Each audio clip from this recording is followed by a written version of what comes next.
Amazing treasure is all around us, from ocean depths to desert sands. But finding it is a challenge that could drive the search to the four corners of the earth. Hi, I'm Eric Close. Could one man, armed with only a theory, actually find enormous emeralds right in his own backyard? Will these deep-sea divers locate a valuable cache of 100-year-old brandy missing since World War I? A worthless painting found in a church attic? Or could it be the lost work of a Renaissance master? And can an old deck chair, which turned up in an antique shop, be from the world's most famous sunken ship? Let's find out as we search for hidden riches on The Hunt for Amazing Treasures.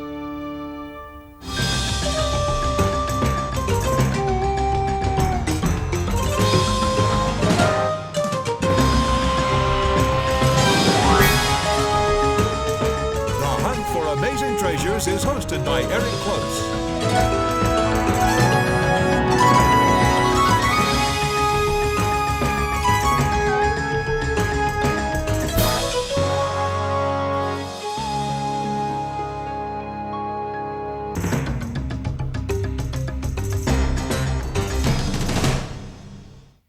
Here's a little twist on our usual type of story. In this case, finding the treasure was the first thing that happened. But then nobody believed it was real. No one, that is, except Ralph and Ian. Ralph Cook Jr. and Ian McCarthy are best friends who both live and work on the island of Nantucket off Cape Cod. Ian had recently discovered he had a distant relative who was one of the survivors of the most famous shipwreck of the 20th century. It had captured his imagination, along with that of historians, writers, movie makers, and now undersea explorers who located the ship in its watery grave. And I became very obsessed with the Titanic and began reading books and talking to everyone about the ironies in the film. And when he heard a local antique dealer had a deck chair that was supposedly from the Titanic, well, Ian decided he just had to have it. The chair looked authentic enough. It was made of Burmese teak and had the distinctive 5-point star insignia of the White Star Line carved into the headrest. And it came with a letter from the previous owner, describing how the chair had been pulled out of the water by someone on one of the rescue ships. The original game plan was to buy the chair, see if we could establish it as being from the Titanic, and sell it. It seemed like if anybody's going to, do this and maybe do well at it, Ian and I could. They bought the chair for $3,800. We didn't know what to do with it when we first got it. Is it something you should keep in a safe, or is it something you keep in your house? And so we would keep it in my closet, in my living room. The next day we went and called Sotheby's, and they stressed upon us the importance of provenance, provenance, provenance. The provenance establishes an object's authenticity by documenting its history in writing with verifiable facts. Museums, collectors, and auction galleries will not buy or sell an artifact like the deck chair without an acceptable provenance. Ian and Ralph knew they would have to do much better than the letter. If you have the documentation, it could be worth a lot of money, maybe more than $100,000. And once we heard the news that it could be in that ballpark, we decided we had to go to Halifax and try to build a case. We flew from Nantucket to the Cape, rented a car, and drove 13 hours to Halifax.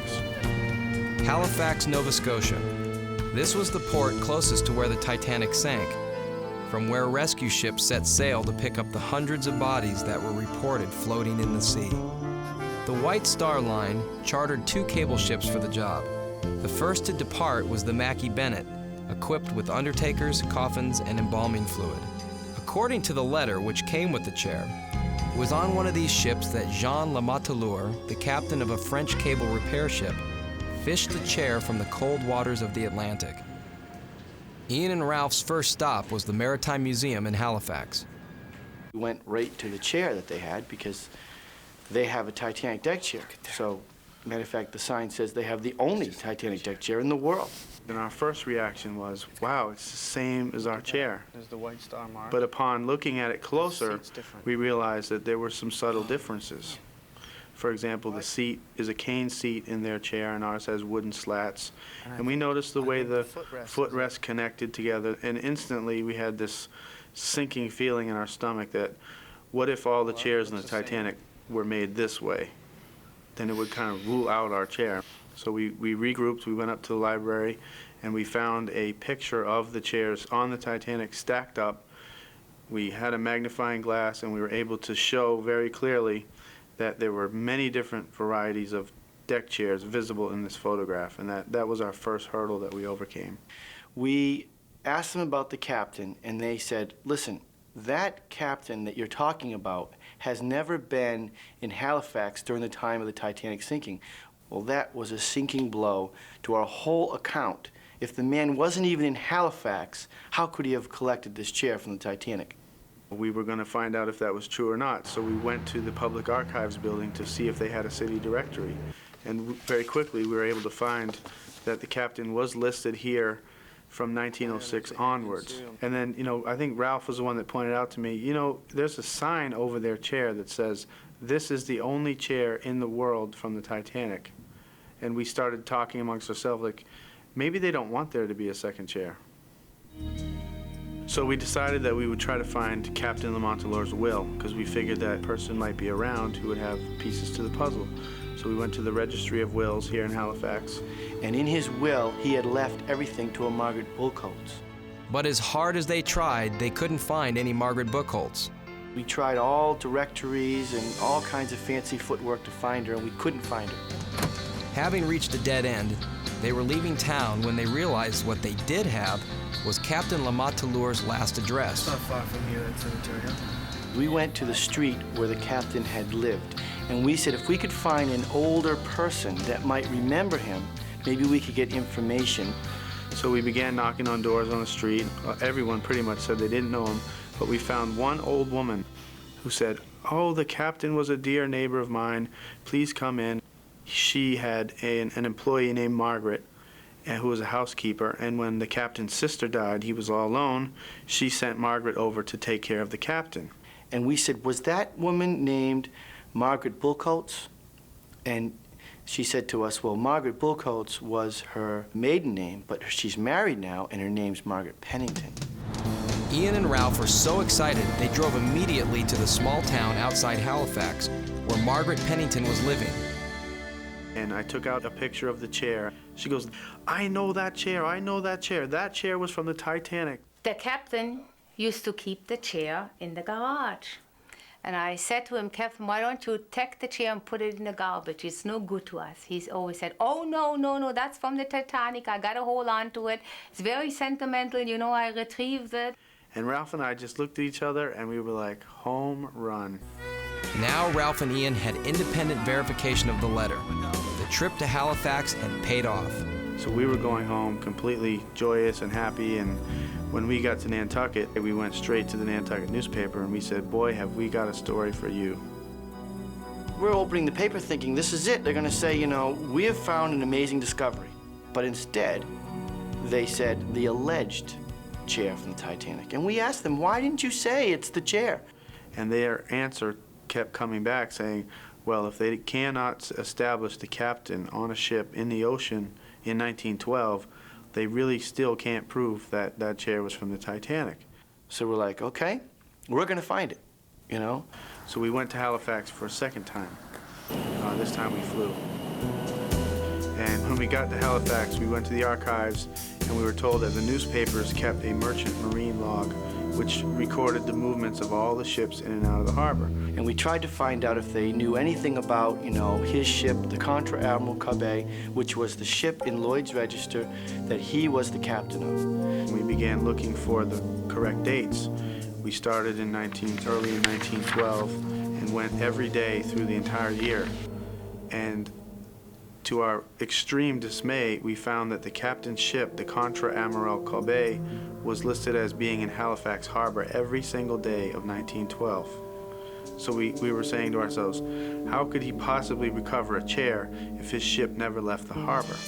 The records for the French cable company, which employed Captain Lamontalore, were returned to Paris at World War II. Ian and Ralph steadfastly believed Captain Lamontalore had pulled the chair from the water. They needed to prove his ship was out there, and now their only hope was the ship's log, and that was in Paris, in the archive of the French cable company that owned the ship. But they hadn't come this far in order to turn back. So we decided to go to Paris. At this point, we were starting to feel a little bit of pressure from our wives about the money and the time we were putting into this. Our wives this time are going with us because they're not about to stay home anymore for trips that we're going to go on. So I packed up my wife and my 6-month-old son and Ralph and his pregnant wife, and we flew to Paris on a Friday evening. They planned on giving themselves 4 days to do the research, but when they arrived at the archive, they discovered not only was it closed on the weekend, but that Monday was a holiday. That gave them a single day, Tuesday, to find the evidence they needed. Returning to the archive on Tuesday morning, Ian and Ralph are hit with yet another roadblock. Upon getting there, we were told that we could not go in because we did not have credentials. But someone overheard and offered to help, a professional researcher, who then escorted them inside and even helped with the research.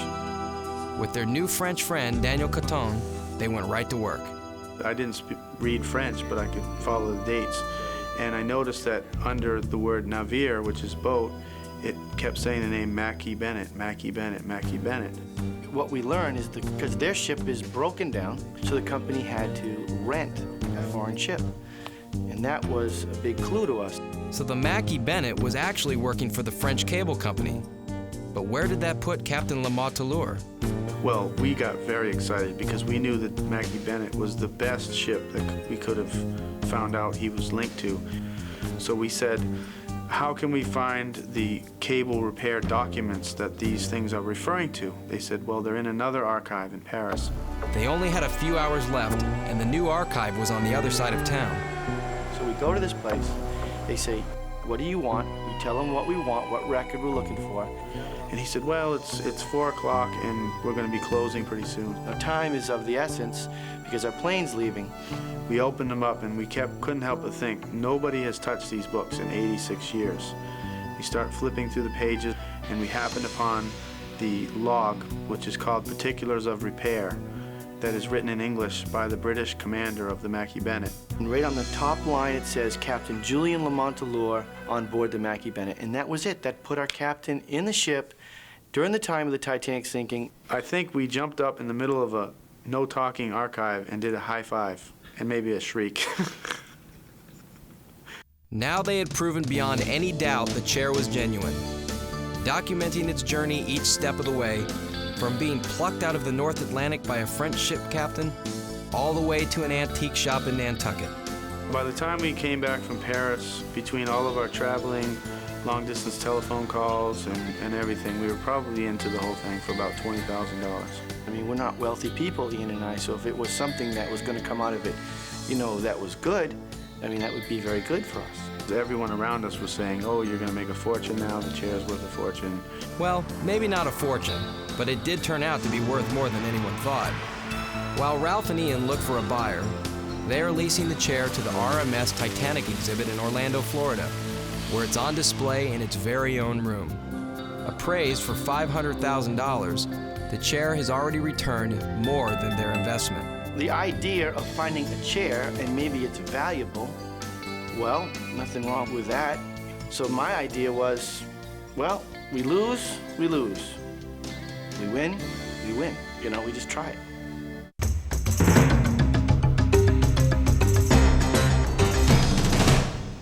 Talk about finding treasure in your own backyard. Well, this is a story about someone who's actually done it. Jamie Hill has lived here in the tiny village of Hiddenite, North Carolina for almost his entire life. And for most of that time, he's been digging up the ground, looking for one particular thing.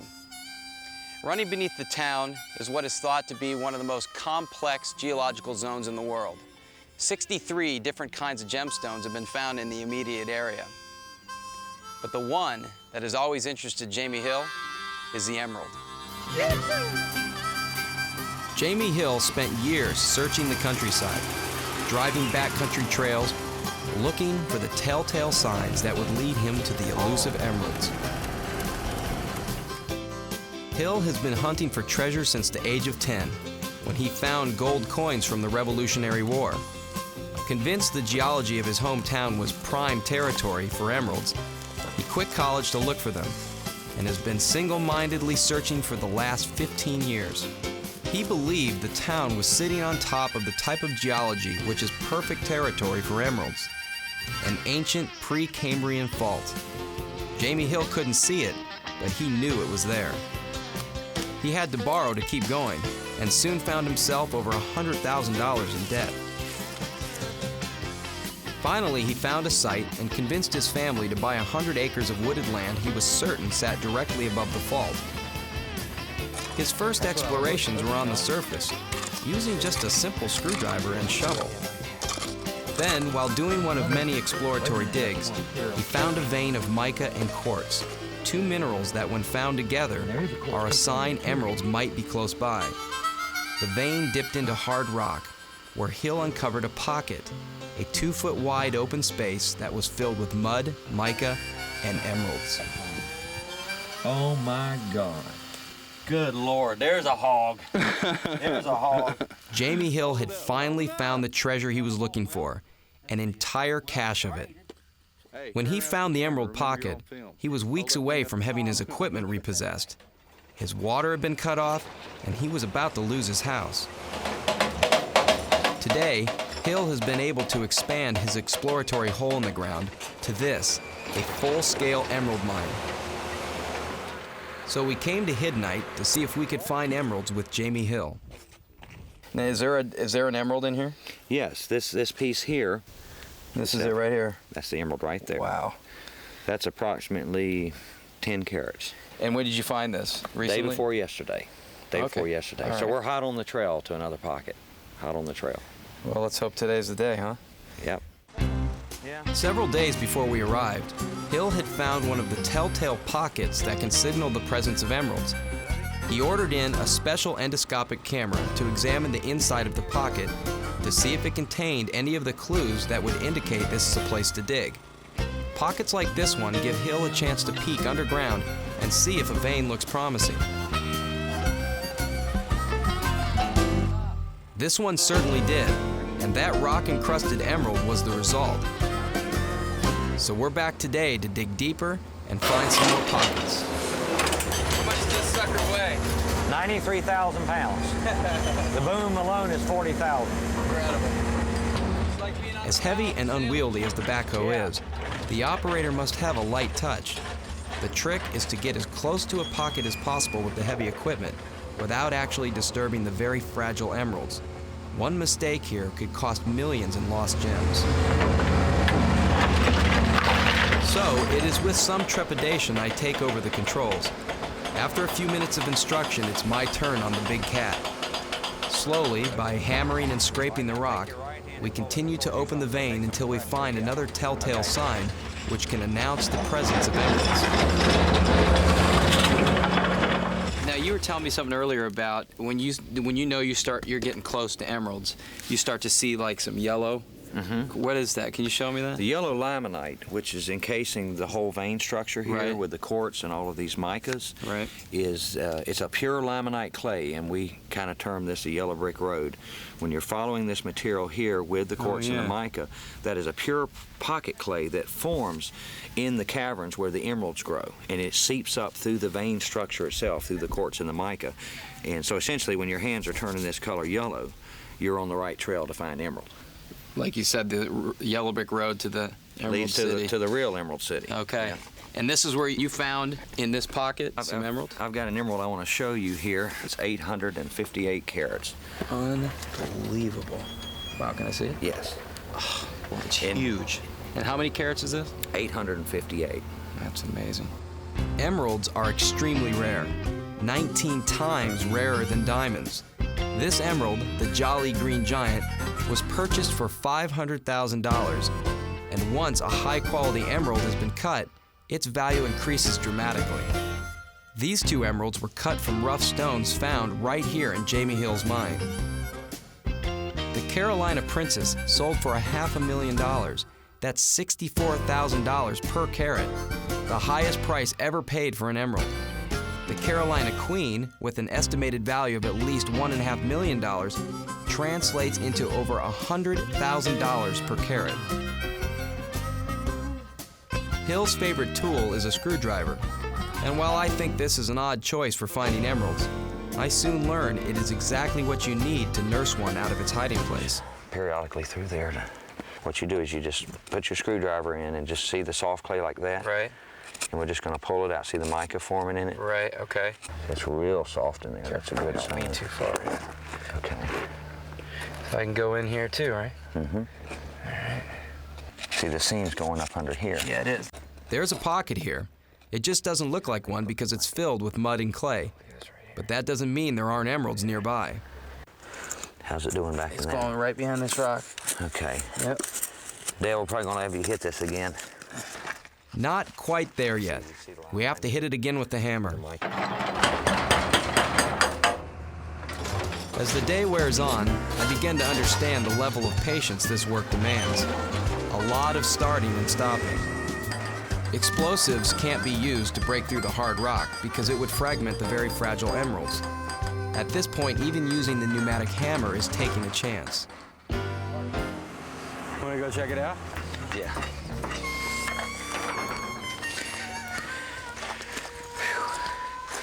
Let's see what we got here. Where's the hand trowel? Okay. Bust that wide open, didn't it? Yeah, he did. He broke it pretty good. It's good. See how soft it got down there? Yeah. Look at that. This is Oh, look at all that big mica. See that? Your heart skips a beat when you see this green mica. I know. The sun I know. catches it, and you think, tends to fool well, you some, but could that be it? well, you have to check every piece. Yeah. We slowly and methodically work our way through the pocket. I have no idea if we're close to finding anything.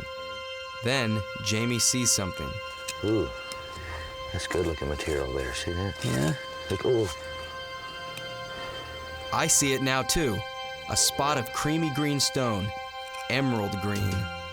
Yes, sir. So that's it right Yeah, that's the emerald right there. See, it's real dirty because it's coated in the clay.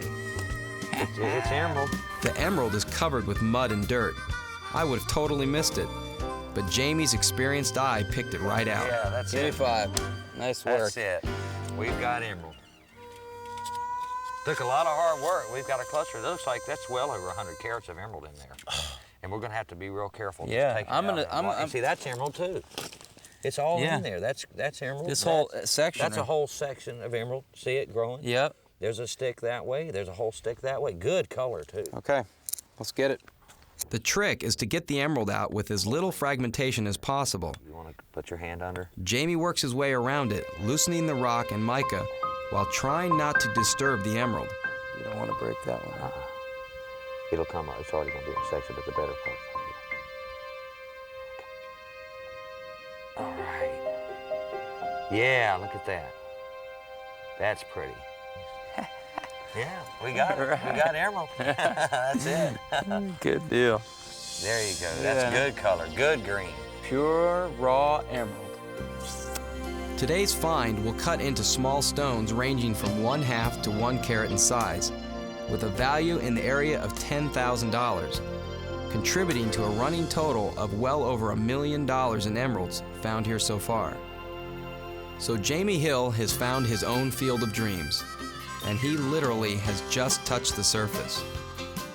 Relatively speaking, we're only from the surface of the ground, what, 12, 15 feet? 12, 15 feet, yeah. 12, 15 feet. Well, in other parts of the world, they have to go under whole mountain ranges, thousands of feet deep, you see, to get emerald. Right. We're only 15 feet deep, and we're getting them. You're just getting started. Exactly. And today, we pulled out approximately 100 carats of emerald, some of which is good and cuttable, and some it's not. Right. But it's still emerald, and it's good color, and we're only 15 feet deep. So we're just beginning here. All right. And I got my life's work cut out right here. Yeah. Okay. Congratulations. Yeah. You need another backhoe driver, let me know. Okay. All right. Have fun. Thanks.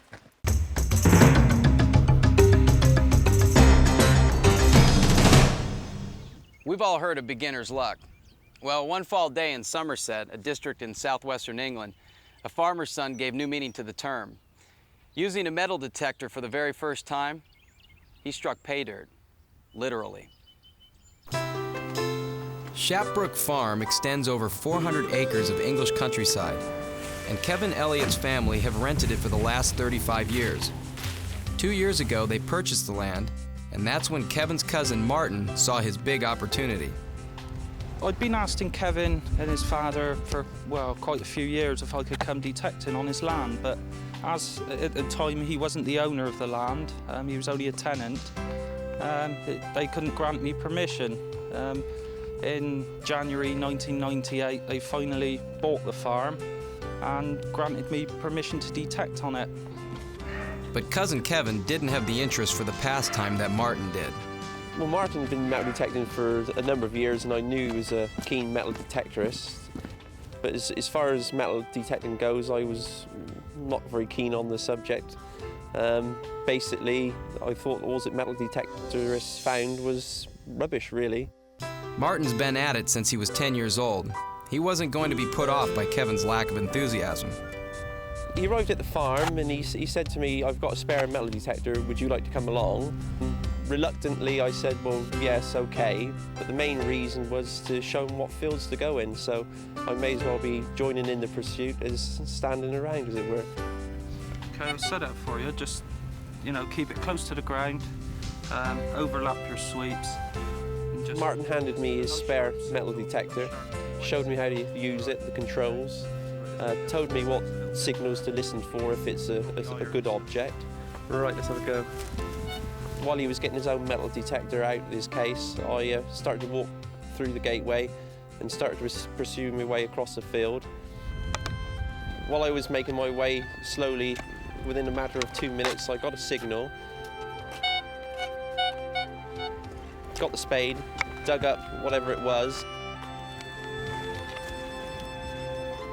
and found a small silver coin. Hey, look at this, Martin. Found a coin. I thought this is just a coin, you know, no big deal, as it were. It's silver one, that. Kevin was right. Finding an ancient Roman coin in Britain isn't all that unusual. The Romans occupied Great Britain for over 500 years, and during that time, they probably dropped a lot of coins everywhere. But Cousin Martin was having a transcendental experience. It's a denarius. What's that then? Roman silver. It's brilliant. I got very excited.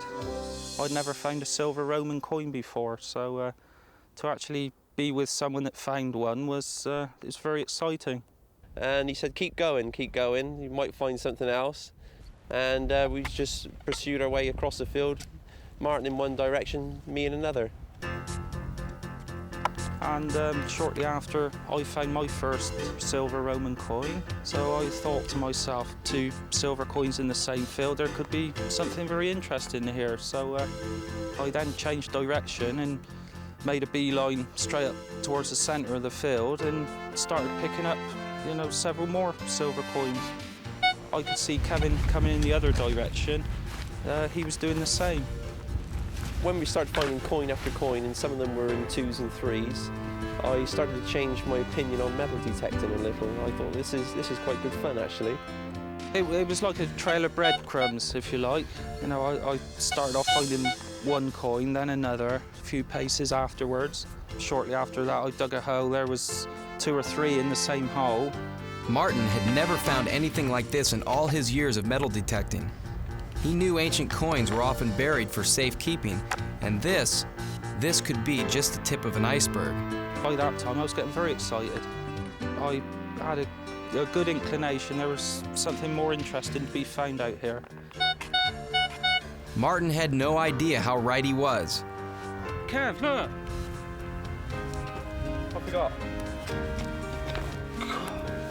There's some in here. Sometime in the distant past, someone had buried these coins, and they lay there undiscovered until Martin showed up with his metal detector. They're everywhere in here. At first, we were putting the coins in our pockets.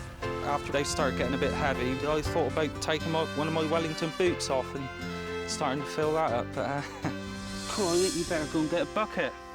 Well, the following day after we'd found them, Martin came back and he brought with him the actual Treasure Act, which he'd read up on that evening. The Treasure Act? This is Britain's law governing the finding of treasure. And it happens often enough so that they even have a brochure describing the proper procedure. And the first thing you do is notify the district archaeologist. When we arrived at the farmhouse, there was this site of packages of coins, and following the visit to the discovery site itself, We returned back to the farmhouse, and I actually came away with 9,200 coins in the back of the car. According to the Treasure Act, Stephen Minett then had to pass the treasure on to that most imposing of English institutions, the British Museum. The new Act actually defines very precisely what constitutes treasure, and briefly, that is an object of gold or silver that's at least 300 years old. The coins were Roman, over 300 years old. Actually, many of them were almost 2,000 years old, and they were also most definitely silver. So Kevin and Martin had authentic, certifiable treasure. Well, actually, it was the British Museum that now had it, but Kevin and Martin weren't worried. An important part of the Treasure Act is that the finder receives a reward. This could be part of the find itself, or what is thought to be the fair market value of the find. A group of experts meets, appraises the find, and comes up with a monetary value. Any museum in Britain can raise the amount and pay it to Kevin and Martin. If no one does, then the treasure reverts back to the cousins. But this whole process can take many months. Meanwhile, the experts work at determining the find's historical value. The denarius was very much the coin of tax and of trade during this period of the Roman Empire. And probably the best analogy for it is to describe it as the American dollar of the period. It was accepted universally across the empire. But in many respects, its real value lies in the fact that it's led to the discovery of a very significant complex of Roman buildings which we believe to be a previously unknown courtyard villa. Which is why the coins were buried where they were, hidden under the floor for safekeeping. The occupants of this villa were most likely natives who had adopted Roman ways and had enough wealth to put away a fairly large sum of money. There were no banks, therefore people had to put their wealth in terms of coinage somewhere safe, and very often this would have been to bury it. You can see why the Romans picked this particular spot to build a villa. It's a very prominent spot, full view all the way around, just a fantastic place really. If I was going to have a house built, it'd be here. So while Kevin and Martin wait for the appraisal, they find themselves back out in that field. We've been back out here quite a few times since we found the main hoard, and well, we've searched it high and low, and you know, I don't think there's much left to be found here, to be honest with you. Except for the day we were filming with them. While Martin was demonstrating how they had found the coins, guess what happened? Is that one? It's a silver denarius. Another one for the collection. It's in very good condition too. Martin dutifully turned over the new coin, and it was added to the others. And then, at long last, 9 months after their discovery, the Treasure Valuation Committee finally announced the value of the find. The 9,000 silver denarii are worth $425,000. Kevin and Martin had literally hit pay dirt. Pay dirt more valuable than the farm itself.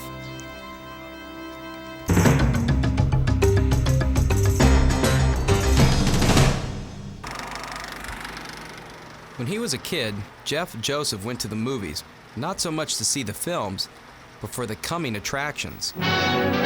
Come closer. I want to talk to you. I'm going to tell you an astounding story.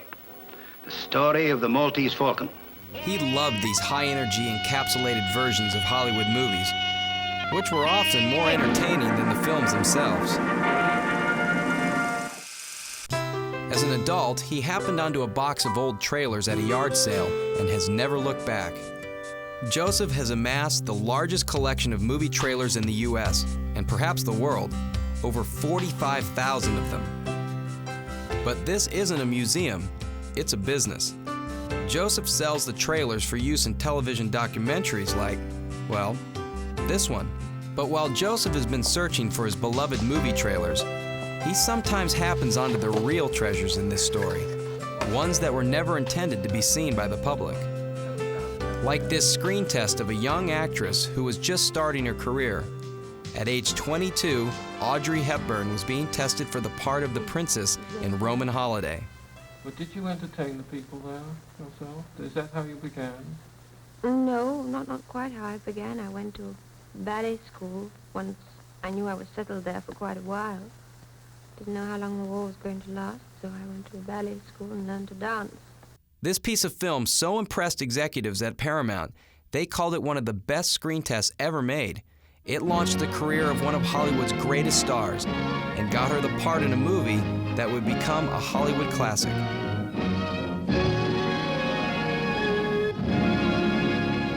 Joseph finds these lost pieces of Hollywood history by looking at hours and hours of film he has salvaged, searching for those treasures that have long since been forgotten. I think in Southern California you can probably find film just about anywhere you look because there was so many people associated in the movie business. We never quite know what it is we're getting. It tends to be kind of a grab bag, a treasure hunt. I mean, the fact is most of the film I go through winds up being junk. What Joseph loves to do more than anything else is sift through the hundreds of thousands of feet of film he has saved from the junk heap, looking for those lost gems of cinema history, like this one, from the Marx Brothers classic, Animal Crackers. It's an actual scene from Animal Crackers, a very short scene, about 13 seconds. It's a rehearsal, though, because as you can see, Harpo is not wearing his wig, he's wearing a bathrobe. No one even knew it existed in the first place. I mean, the fact that they shot color footage in the 20s in basically a lost color process that no longer exists, and that the footage managed to survive is pretty amazing. Sometimes he finds something that has a poignancy one only realizes many years after the fact, like this clip shot on a soundstage at Warner Brothers in 1956. Humphrey Bogart was going to make a movie with Lauren Bacall called Melville Goodwin. They did some costume tests, and then shortly thereafter they found that he had cancer and the film wasn't made. But we have the original 35mm negative for the test. As far as anyone knows, this was the last time Bogart ever stood in front of a movie camera. This special effects sequence has been sold numerous times for use in shows about how the effects are created. That's a shot of the Red Sea coming back together from the silent version of the Ten Commandments in color. And it's basically a special effects shot before it was edited into the film. And sometimes he finds footage not shot inside the studio, but just outside. These are some Hollywood home movies shot in the 40s by an unknown filmmaker. You have about 30 minutes of color Kodachrome footage. There's Hitchcock and Ingrid Bergman going to lunch. And there's another shot with Hitchcock and Ingrid Bergman and Cary Grant also. This is from Notorious, when they were shooting Notorious. The person who shot this was someone who just loved movie stars. It looks to me like he took a camera and put it on a tripod and mostly shot it on Melrose near Paramount Studios, because most of this stuff is shot right about there. The gate of Paramount and then some restaurants that were on Paramount. Movie stars have to eat too. What makes this footage really unique is the opportunity to see these stars of the 40s in color, because almost all their movies were still being shot in black and white. The value of found footage like this can be enormous. An hour-long documentary using just 15 minutes of Jeff's clips can bring in over $65,000, and he gets a lot of business. Although Joseph is always looking for stacks of cans stored in the garage and attic, the real hunt takes place right here, because once he gets the film, he still has to see what's on it. There's just so much stuff, and there's so much stuff always coming in. You kind of just have to have a feel for what's valuable and what's interesting.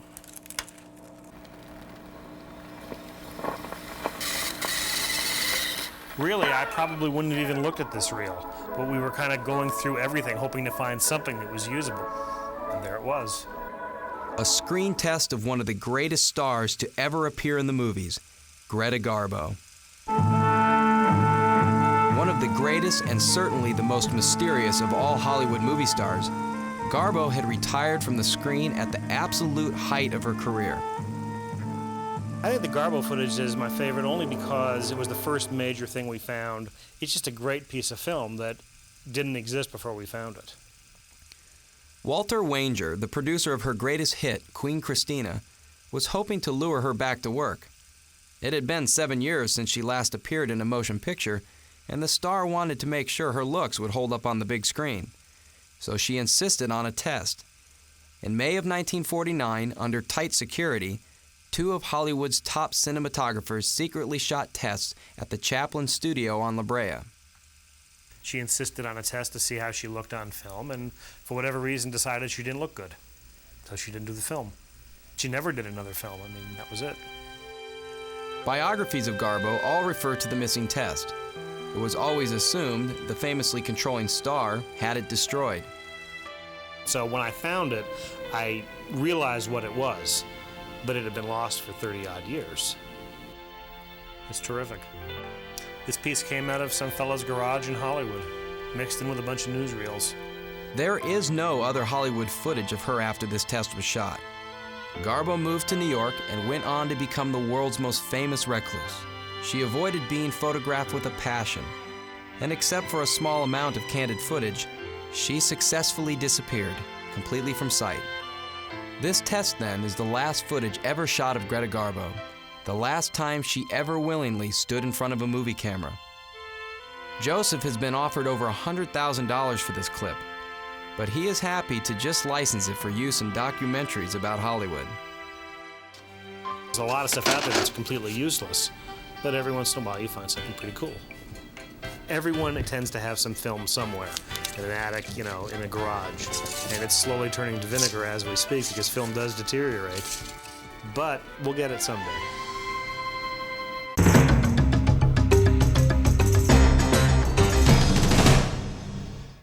Treasure ships usually yield gold, silver, and jewels, but the Uncorked, a small Swedish ketch sunk by a German sub during World War I, was carrying an entirely different treasure, one that we think might really surprise you.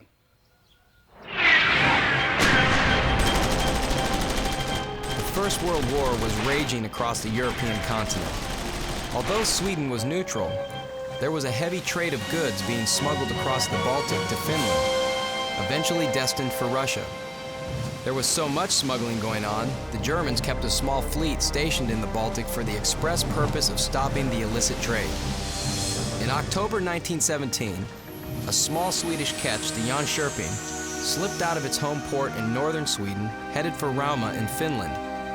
In addition to the steel products she was carrying, it was also a very secret and unusual cargo. The Uncorked was smuggling champagne and cognac for the officers of the Imperial Russian Army. There were supposedly 70 barrels of cognac.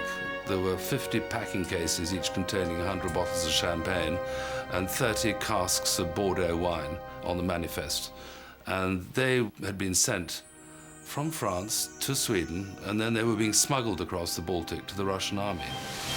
A German U-boat intercepted the Uncorked, removed her crew, and sank her with explosive charges.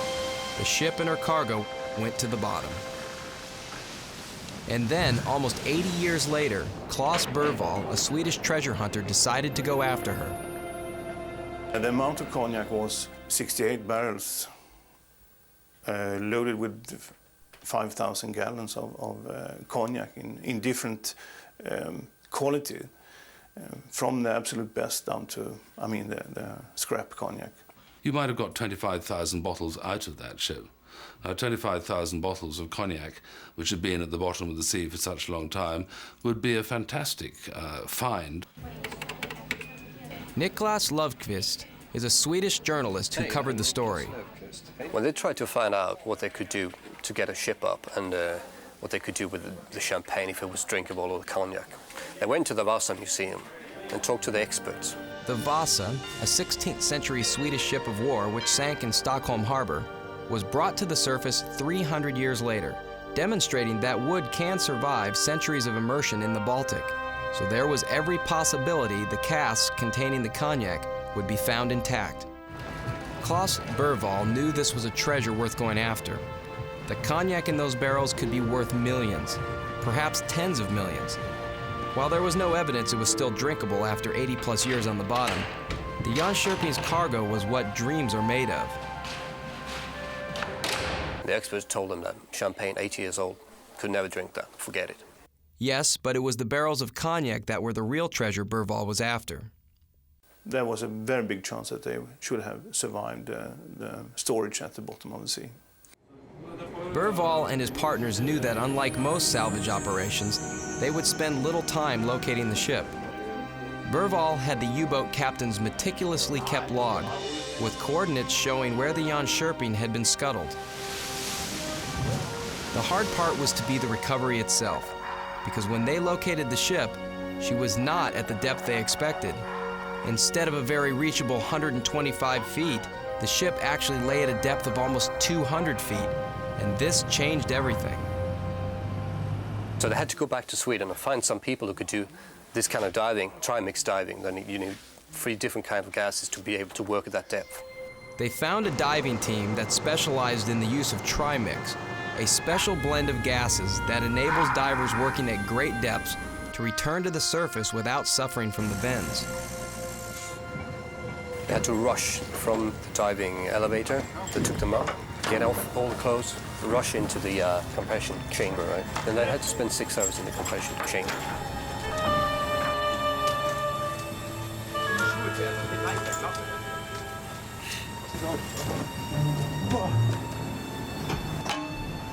Slow down.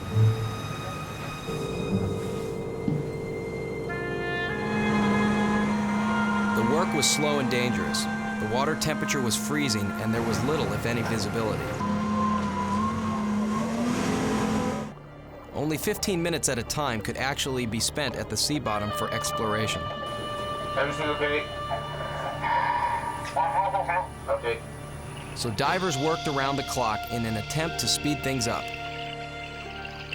Despite their best efforts, the salvers soon found themselves at a point where they believed they might not be able to get the job done. We knew that the cost was going to be much higher because of the extra 75 feet of depth when we found the Jan Scherping. But suddenly it started to raise by 50% every time we went out, or sometimes even with 100%. It was time for a new game plan. If the ship was too deep for the divers to get to, then bring the ship closer to the divers. 1 meter below the surface.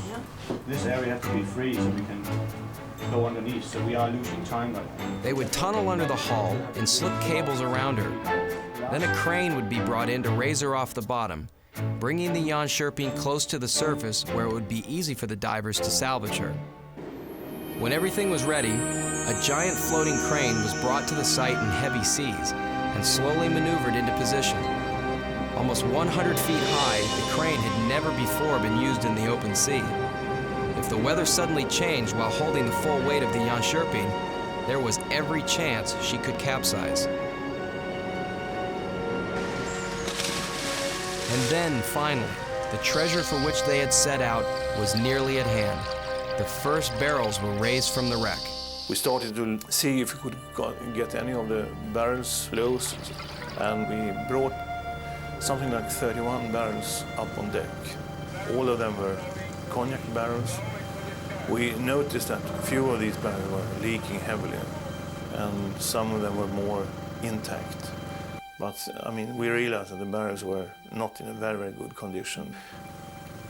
The atmosphere on board darkened as the damage to the casks became evident. They found that, unfortunately, the water had got through the wood and had effectively changed paces with the cognac inside, and so the contents of all the barrels was completely spoiled. After all the work, Berval found his hopes dashed. But they decided to carefully preserve the cognac in large plastic containers on the hope it could still be saved. Fearing a change in the weather, Berval didn't want to keep the wreck tied to the crane any longer than necessary. Divers were sent down for one last look before cutting her loose. And that's when they saw it, an open wooden box hidden behind some debris with bottles inside. And they thought, well, you know, it's been around 80 years, could never be intact. And then someone saw that there was some air in the bottle. And they realized, okay, if there's air in the bottle, that means there can't be salt water in the bottle. So they opened it up and tried the first champagne, and it was delicious. We decided to taste it, and it was absolutely the experience of my life. You know, it was absolutely fantastic. What the experts had told them was entirely wrong. The cognac, which was supposed to be perfect, was not, and the undrinkable champagne was excellent. The extraordinary thing with this champagne was that it just hadn't changed. And the thing that matures wine more than anything is heat.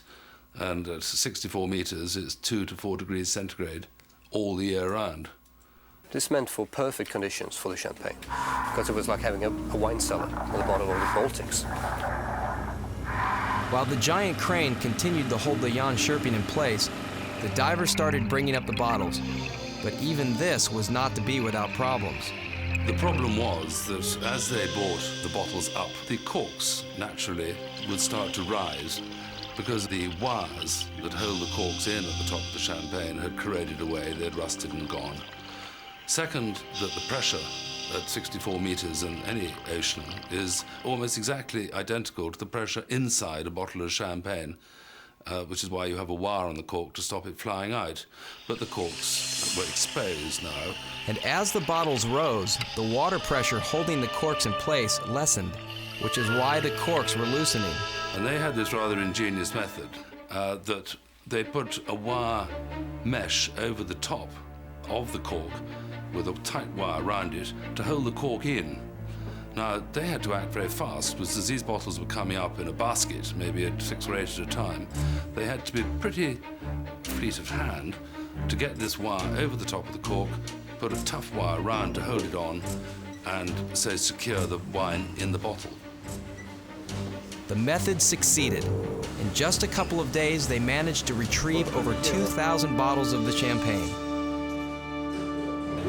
When the divers could find no more bottles, Bergvall decided to bring the Jan Scherping to the surface.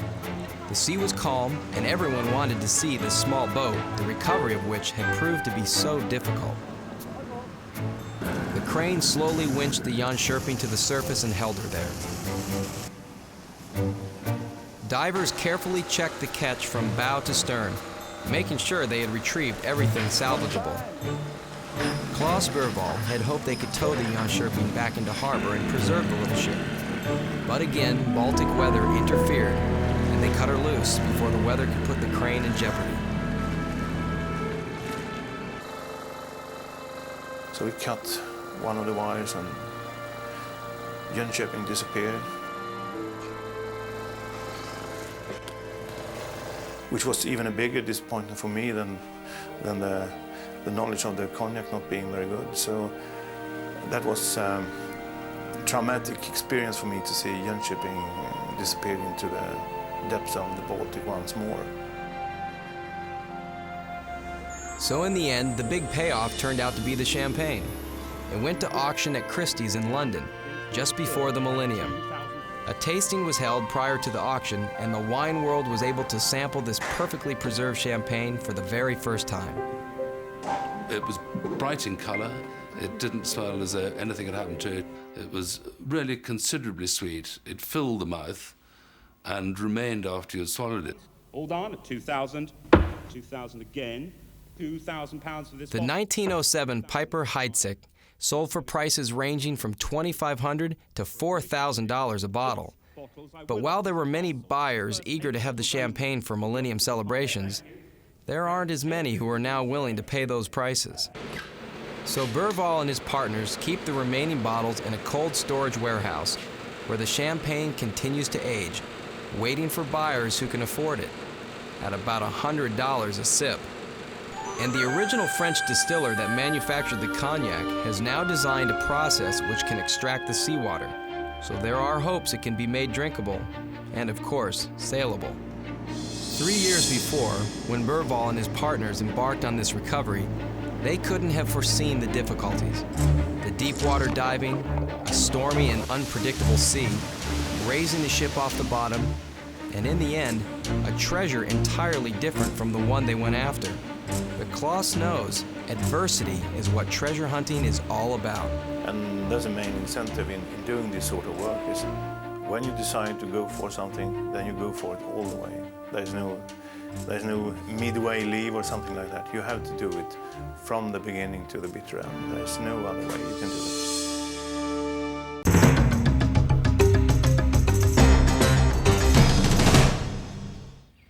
Every one of us wonders about where we've come from, but how many of us really know? Who can trace our ancestry back more than just a few generations? Here in the brushy mountains of North Carolina, many families know they go all the way back to colonial America. But what about the rest of us? Well, a TV documentary producer in Great Britain has stumbled onto something that may be a giant leap forward in helping us find out.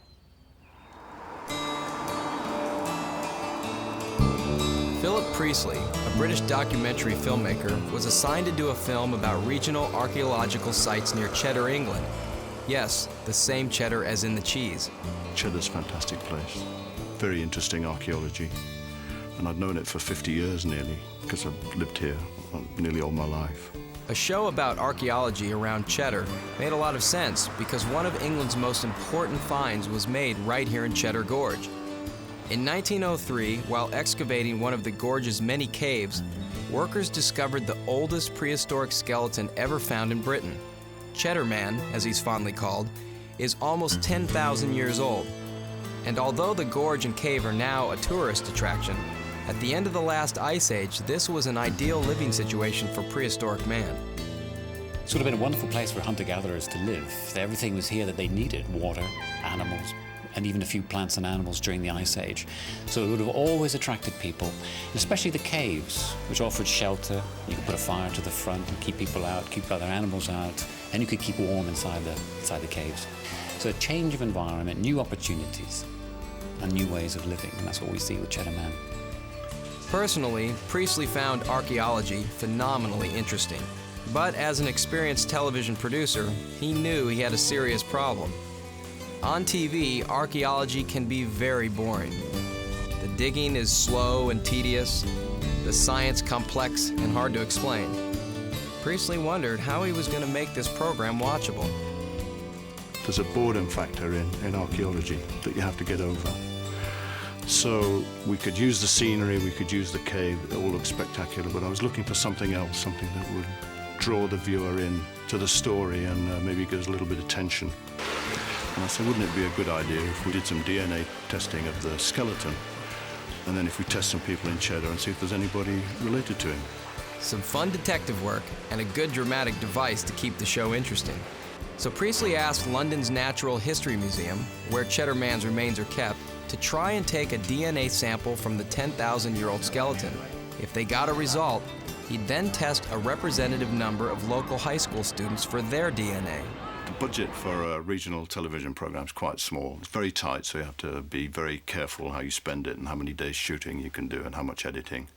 So to spend £2,000, it sounds very, very small, but in that budget it was quite big. But if it would create some suspense for his show, Priestley felt it would be worth it. A DNA test had previously been attempted on Cheddar Man and failed. But a new test had come into use, one which held much more promise. The museum sent Cheddar Man's jawbone to the Molecular Science Institute in Oxford. From one of the tooth cavities in the jaw, scientists attempted to extract a special type of DNA known as mitochondria.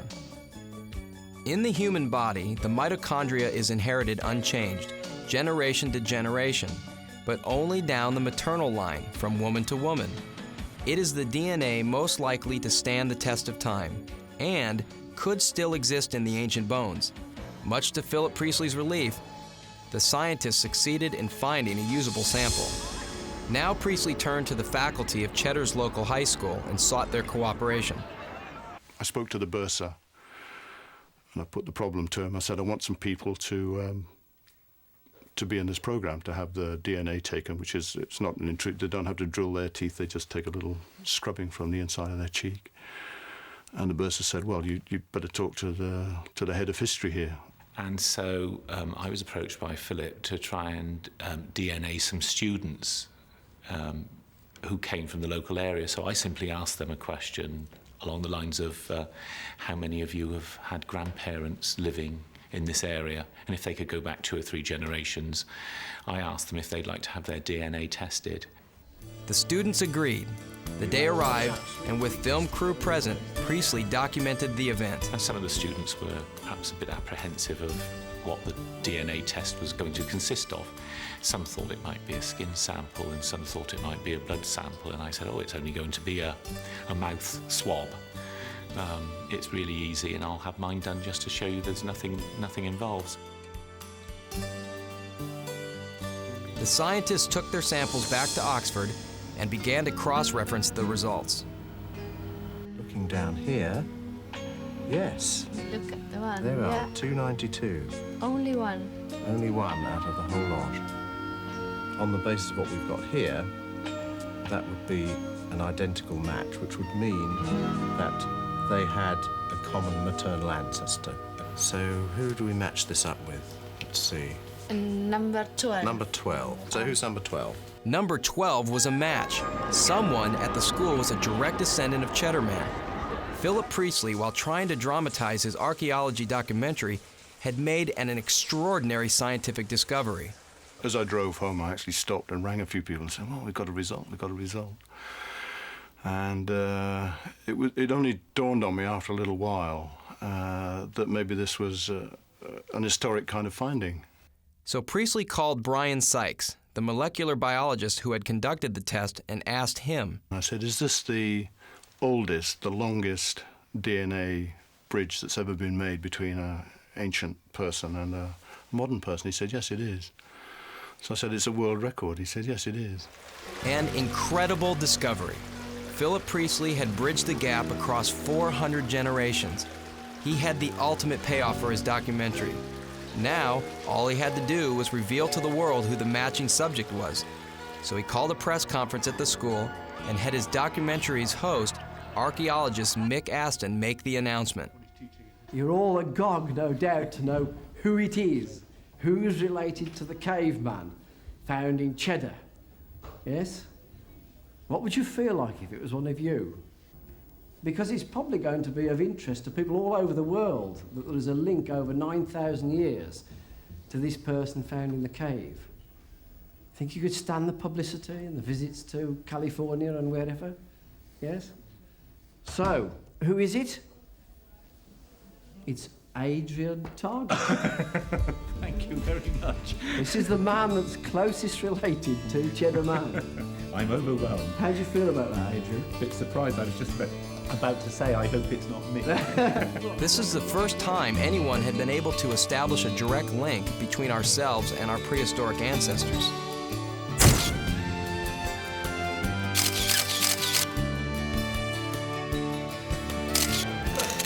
Adrian, what was your instant reaction when you were told that you had this amazing line back 9,000 years to a caveman? Well, it was a great shock, but then I realised that that was why I'd been put in next to the person who was doing the filming. Yeah.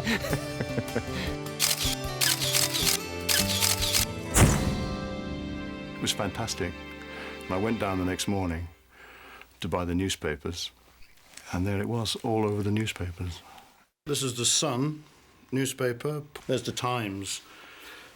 Here, big feature. That's front page picture. That's the Guardian, a terrific piece. That's the Daily Star. Here's another example. And this is a Swiss publication. Everybody found something of interest in this story. So here's Adrian. He's never been in the papers before, and suddenly there's his head, Cheddar Man, and Juliette Binoche in her swimming costume. So there's fame for you. It struck me very unusual that you would actually have people living in the same place, ancestors over 9,000 years. Coming from an American background, where my family moved every 3 or 4 years to new state, new city, no continuity, and I didn't marry the girl next door, which might have been the case for Cheddar Man. This was just an experience which I couldn't relate to, and I still can't relate to, staying in one place, and then generations after generations after generation, 400 generations in this case. It's just mind-blowing. There's some deep fascination with where we've come from and who we are, and these links between the past and the present. I suppose the fact that Adrian was the history teacher in the local school just made that was a bonus. You couldn't write that into a script. People would say, well, that's ridiculous. The history teacher turns out to be a descendant of this ancient man. But Target was a lot less impressed than pretty much everyone around him. I have to confess, although I know he's a relative, if you like, it's a very long-lost relative. from a very long time ago. So I'm intrigued by it, but I don't regard him with perhaps the same affection as I might someone who was a lot closer to my family. Although he takes it all in stride, Adrian Targett has wound up with a very special treasure, the longest known human lineage, snaking back almost 10,000 years. And as important as this discovery is to Targett and the scientific community, the greatest satisfaction goes to the man who stumbled upon it. That was terrific. It was a joy. We'd done this work, we'd taken that risk, we'd spent our little bit of money, and there we were, and we'd hit the jackpot. Bingo. All of us want to know where we come from. Maybe it's the desire to belong, or just plain curiosity that compels us to look to the past for the answer. Now, thanks to a documentary filmmaker and a teacher of history, we've moved one step closer to knowing.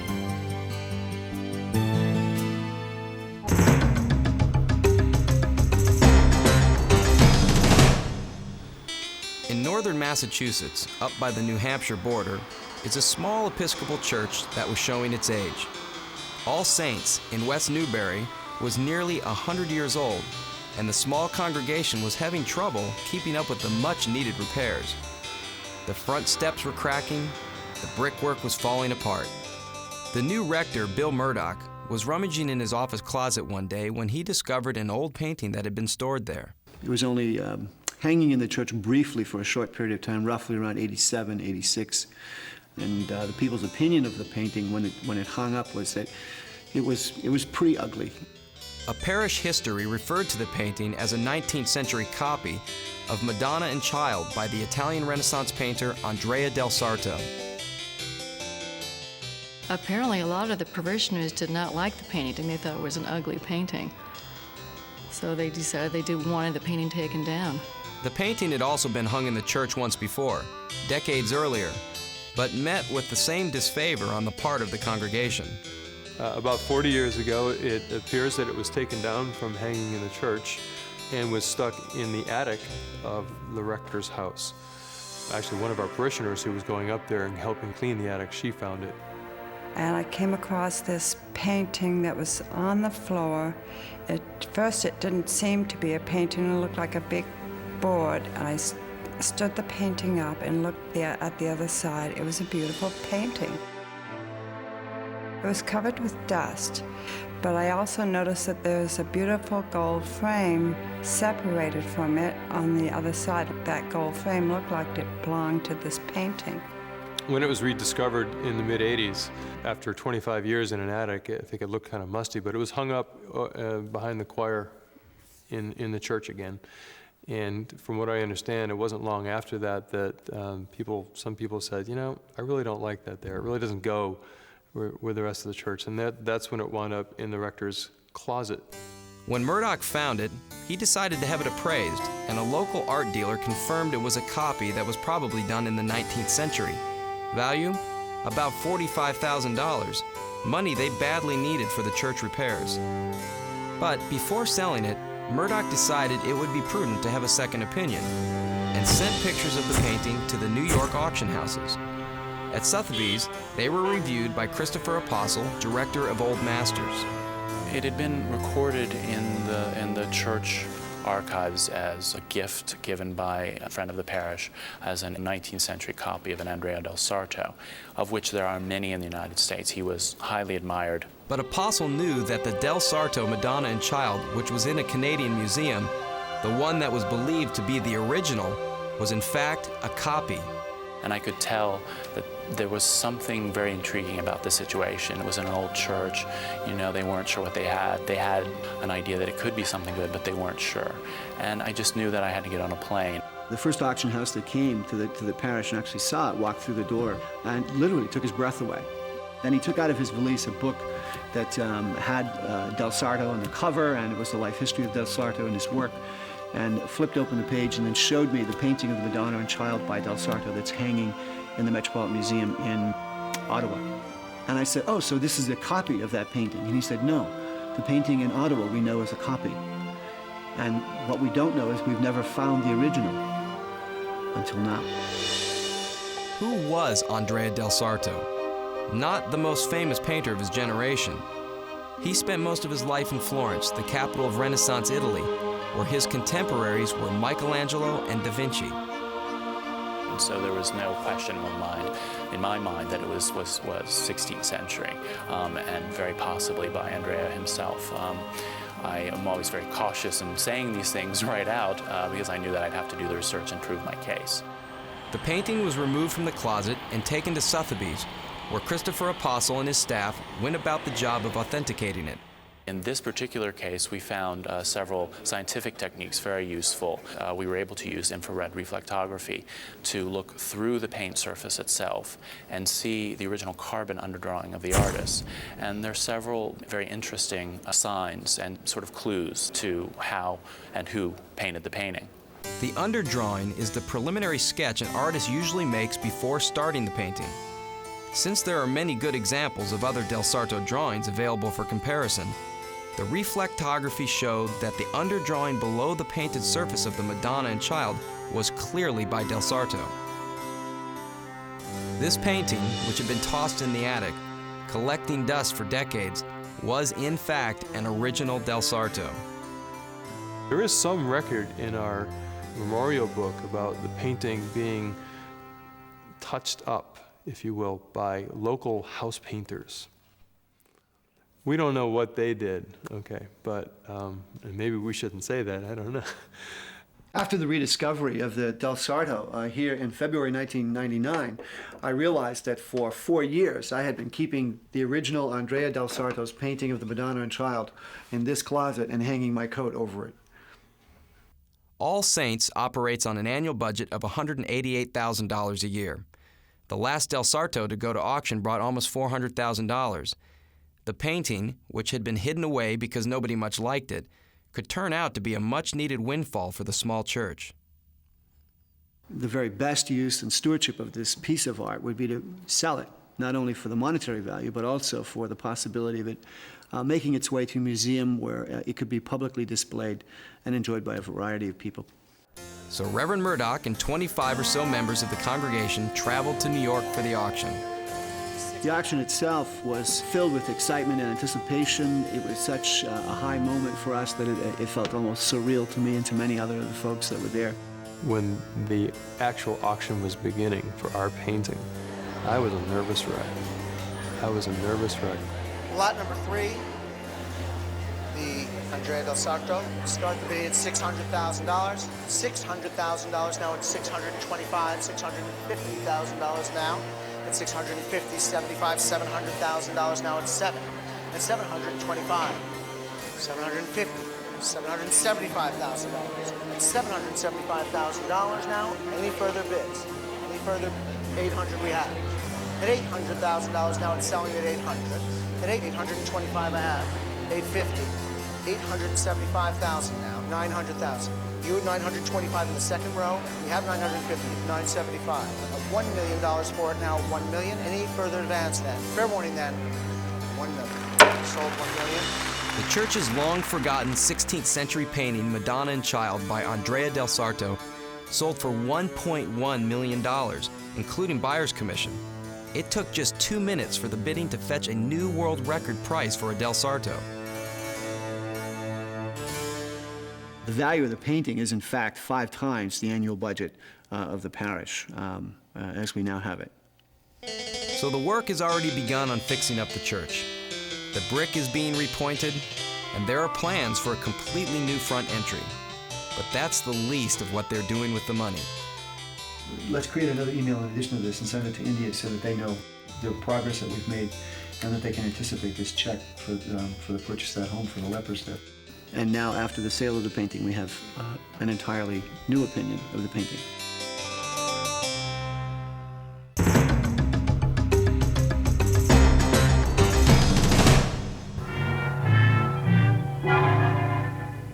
When this dead hand moves, the monster created by a man they called mad is turned loose to strike terror into the hearts of men. The original 1931 Frankenstein, made by Universal Studios, starred the then unknown actor Boris Karloff. If one could say there is a definitive monster movie, then this one is it. Oh, it's alive! It's alive! It's alive! It's alive! The story of the mad scientist and the man he creates from dead body parts has seared the imagination and chilled the souls of millions of moviegoers. Frankenstein is one of many movies that remain stuck in our memories forever. Films that can touch something deeply emotional in us, like Gone with the Wind, The Wizard of Oz, or It's a Wonderful Life. And many of us want to reach out and have something that connects us to that experience, which is why movie memorabilia has become one of the most collectible areas going today.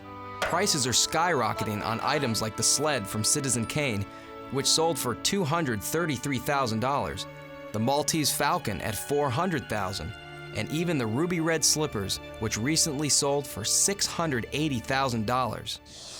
But there's another type of movie collectible that is crossing over into the world of fine art. Something that when it was first made was thought to have no real value at all. The movie poster. What was conceived as cheap advertisements for the film playing at the local bijou have become one of the fastest appreciating areas of collectible art. For you, sir, 32,000. This poster from The Mummy, made in 1932 and also starring Karloff, recently sold at Sotheby's for $458,000.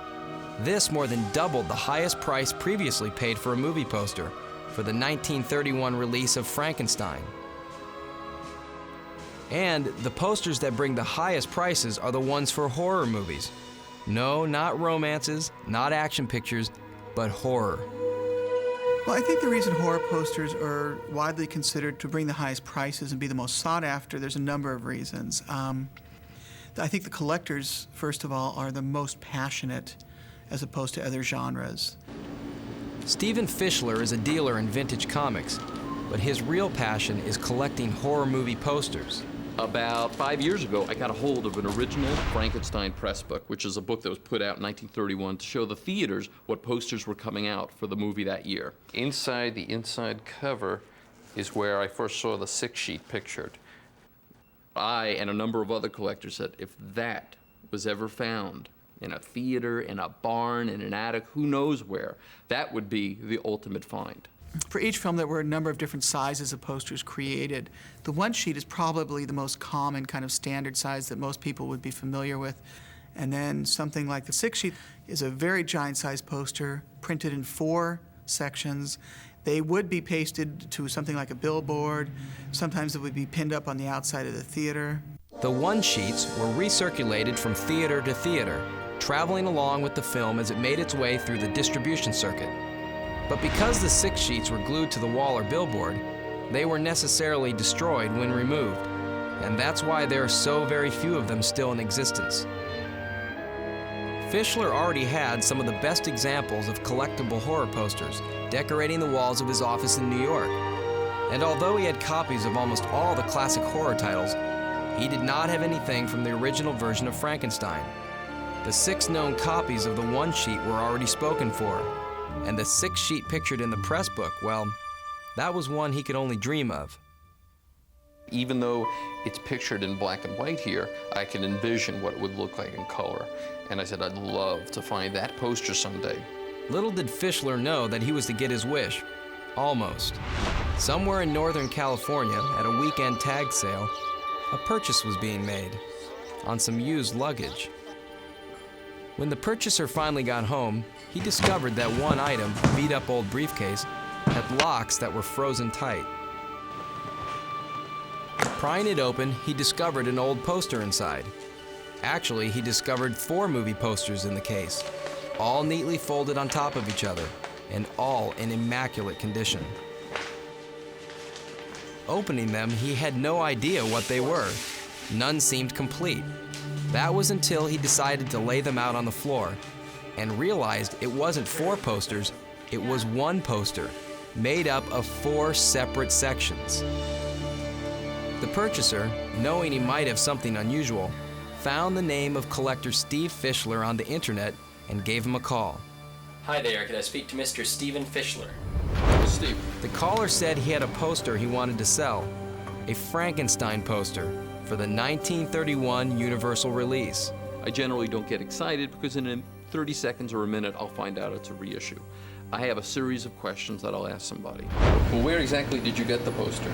I asked this person, was the poster a color poster? And he said, yes, it was, which is a good answer. I said, is it a stone litho poster? He had no idea what the word stone litho meant. He saw the word Morgan Litho written in the corner, and he told me that, which is the original printing company for the original Universal posters from the 30s, which was a good answer.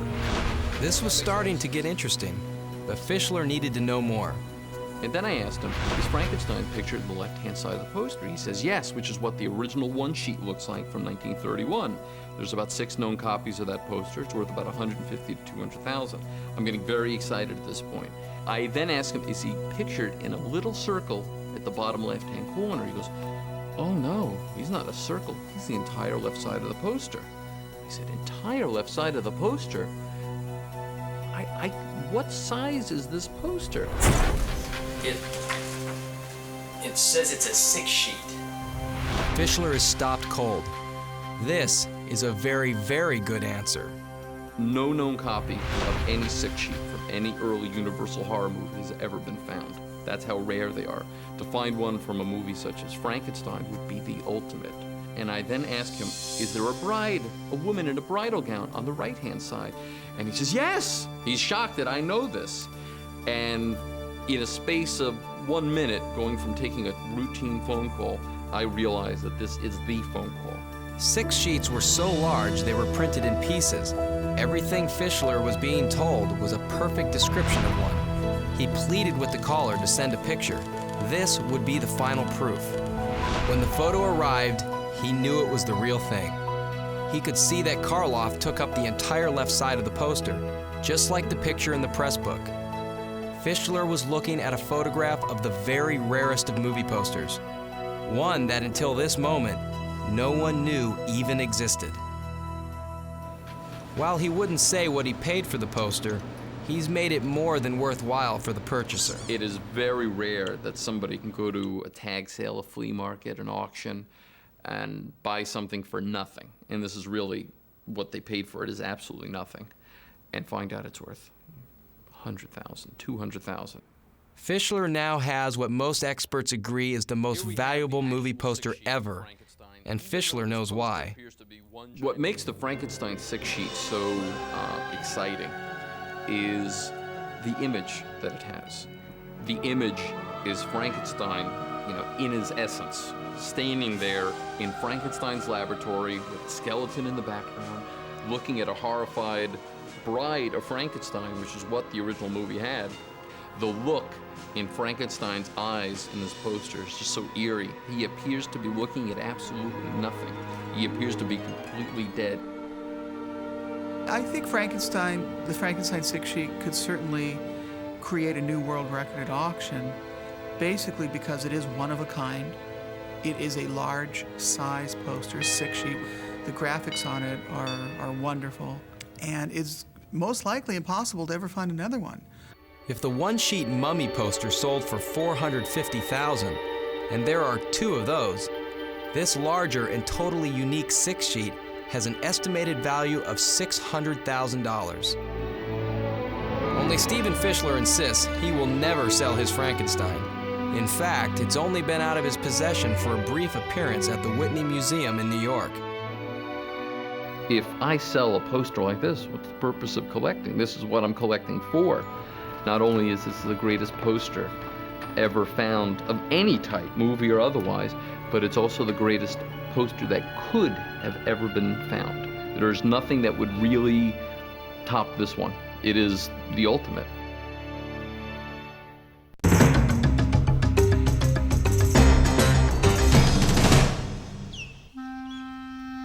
Beneath the tranquil surface of this freshwater spring in North Florida is as amazing a world as you're ever likely to see.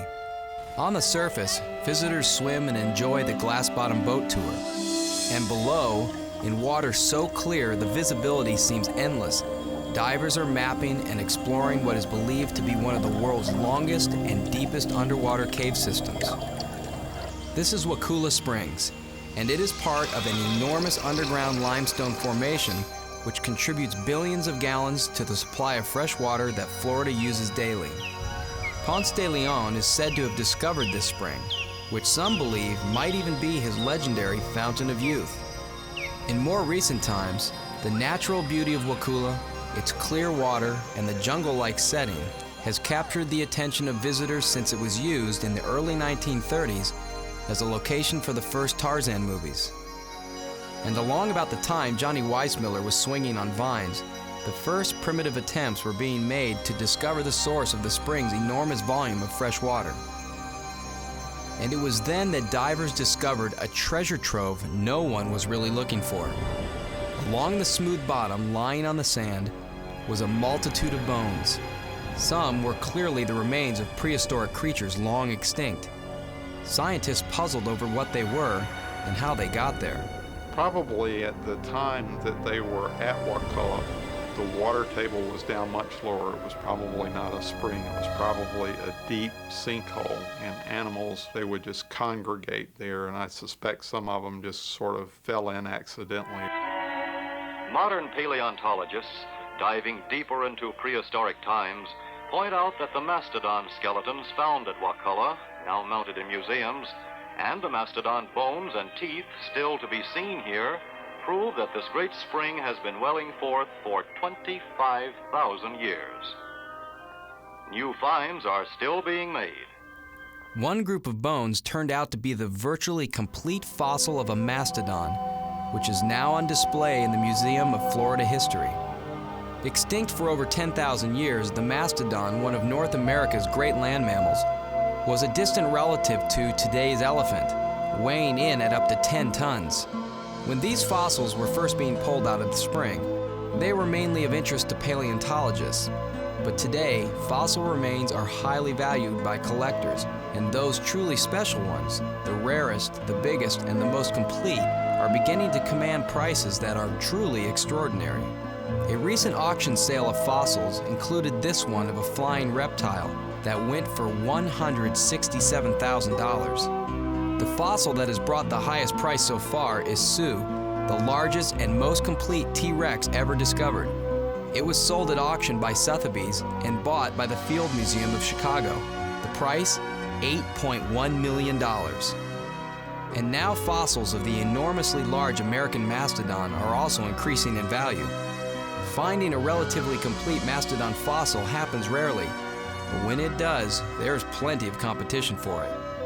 Cornell University paid $100,000 for this one while it was still in the ground. Digging a new water hazard on a golf course in Ohio, the remains of another mastodon was discovered in a peat bog. This one was sold to an institution in Japan for over $600,000. Partial mastodon fossils have been found at dozens of sites across North America, but very few offer the extraordinary level of completeness one sees here at Waukulla. And you can see from the skeleton, which was recovered in the 1930s, this was a huge animal. Stood 16 feet high at the head. A mastodon fossil like this one might bring $1 million in today's market. And as these divers push deeper into the enormous cave system, they are discovering that Waukulla has many more treasures buried in the sand. One of the most interesting things is in the limestone matrix are frozen all kinds of relics of time. You've got complete skeletons of creatures that no longer exist. These are all well preserved. And then you find more recent type of bones that are actually in bone form that may be 10, 20,000 years old that are laying on the floor. Although the spring clearly contains many more prehistoric fossils, the divers must leave them for the time being. Underwater paleontology is an expensive undertaking. And the mission here is to study the flow of water through the cave system. And the recent 2 projects to map Waukulla Springs have resulted in the finding of additional bone beds. These have not been observed by a paleontologist or an archaeologist, so it's unclear what might be down there. In late Pleistocene fauna in Florida are mammoth and mastodon and horse and saber cat. So the scientists are happy to let the prehistoric fossil bones lay undisturbed, just asking the divers to map and photograph locations for future research and recovery. In the meantime, the treasure of Waukulla is considered safe, having survived down here for many thousands of years. It's a good bet it'll be here, a little while longer.